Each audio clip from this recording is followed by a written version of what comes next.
Icon star Allu Arjun నటించిన పుష్ప 2 ఎప్పుడొస్తుందా అని ఎంతో మంది ఎదురు చూస్తున్నారు. టికెట్స్ ధరలు ఎలా ఉంటాయని కూడా అంతే ఈగర్గా వెయిట్ చేస్తున్నారు. ఆల్రెడీ ఈ సినిమా టికెట్ ధరల పెంపు విషయంలో మొన్నటి వరకు ఓ టాక్ నడిచింది. అలానే అవన్నీ రూమర్స్ అంటూ కూడా మరో టాక్ వచ్చింది.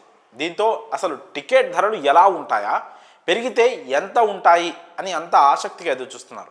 ఈ క్రమంలో తెలంగాణ సర్కార్ పుష్ప 2 పై వరాల జల్లు కురిపించిందని చెప్పి తీరాలి. డిసెంబర్ 5న సినిమా రిలీజ్ కాబోతుంది. దీంతో ఓ రోజు ముందే అంటే డిసెంబర్ 4న రాత్రి 9:30 గంటలకు తొలి బెనిఫిట్ షోతో పాటు అర్ధరాత్రి 1 గంటకు రెండో షో పడనుంది.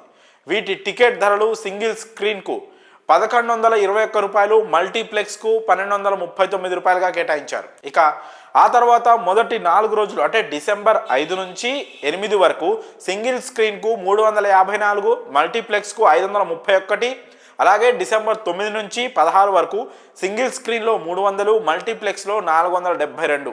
ఇంకా డిసెంబర్ 17 నుంచి 23 వరకు సింగిల్ స్క్రీన్లో 200, మల్టీప్లెక్స్లో 354గా టికెట్ ధరలు నిర్ణయించారు. ప్రస్తుతం సోషల్ మీడియాలో ఈ టికెట్ ధరలపై రకరకాల మీమ్స్ మొదలయ్యాయి.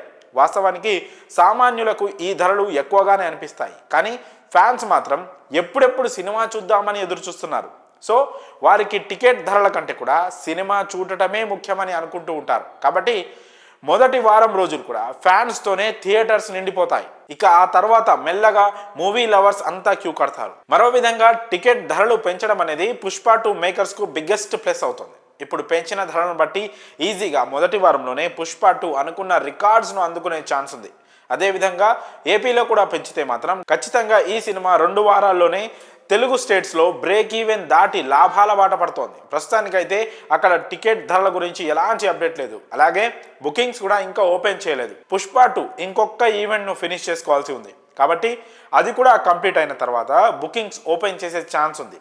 ఇప్పటి వరకు ఏ సినిమాకు లేని విధంగా ఈ సినిమా టికెట్ ధరలను పెంచారు. ఇక పెరిగిన ఈ టికెట్ ధరలతో పుష్ప ఎలాంటి రిజల్ట్ను అందిస్తుందో చూడాలి.